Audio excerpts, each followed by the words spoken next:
Russian volunteer freedom fighters are going to pseudo-elections in Russia. On the night of Tuesday, March the 12th, they crossed the Russian border in armored vehicles. An official statement on the Telegram channel of the Freedom of Russia Legion says that volunteers will fight to ensure that Russians say what they think without fear and can vote for whom they want, not for whom they have to.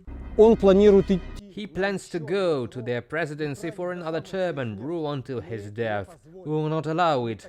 We are Russians just like you. We also have the right to express our will, and our will is not to recognize the bloody dictator as president of Russia. Soldiers from the Freedom of Russia Legion, the Russian Volunteer Corps and the Siberian battalion took part in the operation on the territory of the Belgorod and Kursk regions. Volunteers knew that the leadership of the Federation understands only the language of force, which is why they returned to the territory of the Federation again. Guys, wave your hand to your dear homeland.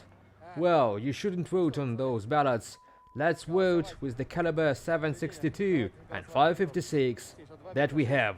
Join the Siberia battalion. In addition to small arms, opponents of the Russian regime had armored vehicles, in particular tanks. A representative of the main intelligence directorate of the Ministry of Defense of Ukraine, Andriy Yusov, said that the volunteers used captured weapons. Also, according to him, Russian partisans operate autonomously on the territory of Russia as independent units. It is clear that the Russian Volunteer Corps, the Freedom of Russia Legion and the Siberian Battalion are military units.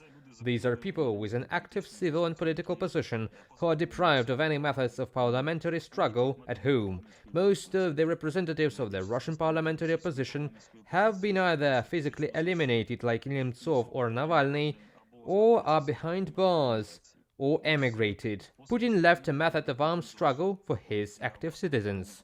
In Russia, they say that all attacks were repelled. Up to 60 soldiers, 3 tanks and an armored personnel carrier were destroyed. No photos or video materials were provided. Also, the Russian authorities note that combat formations did not enter the populated areas of the Belgorod and Kursk regions. However, based on the footage published by freedom fighters, it is Putin's troops who were fleeing the populated areas, leaving behind positions and heavy equipment. Under pressure from the fighters of the Siberian battalion, the military abandoned the command posts on the territory.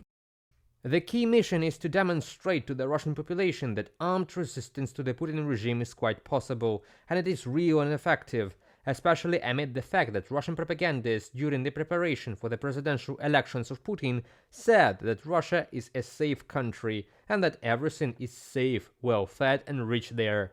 Vladislav Seleznyov, expert in military, former spokesperson of the Armed Forces of Ukraine, in a commentary to RBC Ukraine. Units consisting of Russian citizens and fighting on the side of Ukraine have already repeatedly carried out such raids on the territory of the Federation. They eliminated Putin's soldiers and also maintained control of the territory for some time. Reported by Diana Kolesnik, Nikita Skoblikov, UATV News.